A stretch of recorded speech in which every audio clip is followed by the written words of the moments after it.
বাচ্চা তিমি মাছ কিভাবে মায়ের কাছে দুধ খায় এটা কি আপনি জানেন? রিজিক নিয়ে যারা পেরেশানি হন একটু শুনে দেখেন। এই যে বাচ্চা তিমি মাছ যখন দুধ খায়, এই দুধ কিন্তু তিমি মাছ থেকে পানির মধ্যে মিশে যায় না, এবং স্বাভাবিক গরুর বাছুর যেভাবে গরুর কাছে দুধ পান করে অথবা দুধ যে আমরা দহন করি এইভাবেও কিন্তু তিমি মাছ দুধ পান করে না। অর্থাৎ একটা ছোট্ট বাচ্চা তিমি যে প্রতিদিন প্রায় 200 থেকে 300 লিটার দুধ পান করে, এই দুধ পান করার প্রক্রিয়াটাই একটা আশ্চর্যজনক প্রক্রিয়া, যেটা জানলে আপনি অবাক হবেন। 1450 বছর আগে আল্লাহর কোরআনের সাথে আপনি বুঝতে পারবেন আল্লাহর কোরআন কেন এরকম একটা আয়াত আল্লাহ রব্বুল আলামিন কোরআনে দিয়ে দিয়েছেন।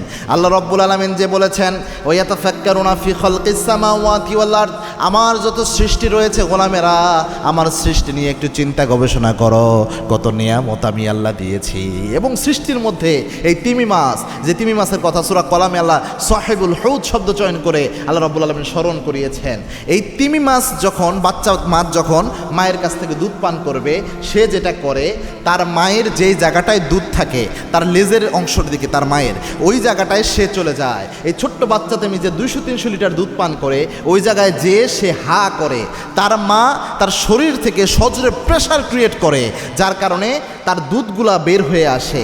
এবং তিমি মাছের দুধকে আল্লাহ রব্বুল আলামিন চর্বি জাতীয় করেছেন, অর্থাৎ 30 থেকে 50% চর্বি রয়েছে এটার মধ্যে, যার কারণে তিমি মাছের দুধ যখন পানির মধ্যে আসে বাচ্চার মুখে যাওয়ার সময় তরল না হওয়ার কারণে দুধটা কিন্তু পানির সাথে মিশে যায় না, এই দুধটা সরাসরি ওই বাচ্চার মুখে চলে যায় চর্বি জাতীয় হওয়ার কারণে। আল্লাহু আকবার! ছোট্ট বাচ্চা তিমি যার 200 থেকে 300 লিটার দুধ প্রতিদিন প্রয়োজন, এই দুধটাকে যদি আল্লাহ নর্মাল দুধের মতো এরকম লিকুইড বানাতেন, তরল বানাতেন, তাহলে সমুদ্রের পানির সাথে মিশে যেত, ছোট্ট বাচ্চা তিমিটা ঠিকভাবে দুধ পান করতে পারতো না, সে বেঁচে থাকতে পারতো না।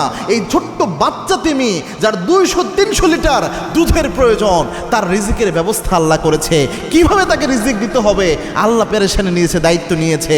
আর আপনি আমি আশরাফুল মাখলুকাত, আমার আপনার রিজিকের ব্যবস্থা কি আল্লাহ করবে না? এত অবিশ্বাস কেন রিজিকের ব্যাপারে আমাদের? কেন এত হাই হতাশ? আমরা তাওয়াক্কুল করার মতো করতে পারি না। এবং কি আল্লাহ রাব্বুল আলামিনের ওয়াদা হচ্ছে, ওমা মিন দাব্বাতিন ফিল আরদি ইল্লা আলাল্লাহি রিজকুহা, আমার পৃথিবীতে যত বিচরণশীল প্রাণী রয়েছে প্রত্যেকের রিজিকের দায়িত্ব আমি আল্লাহ নিজ হাতে গ্রহণ করে নিয়েছি। আমার বান্দারা যদি চেষ্টা করতে পারে, ধৈর্য ধরে আর চেষ্টা করে, ওমাইয়া তাওয়াক্কাল আলাল্লাহ ফাহুয়া হাসবুহ, ধৈর্য ধরে তাওয়াক্কুল করে চেষ্টা করতে থাকলে বান্দাদের জন্য আমি আল্লাহ নিজে যথেষ্ট হয়ে যাই।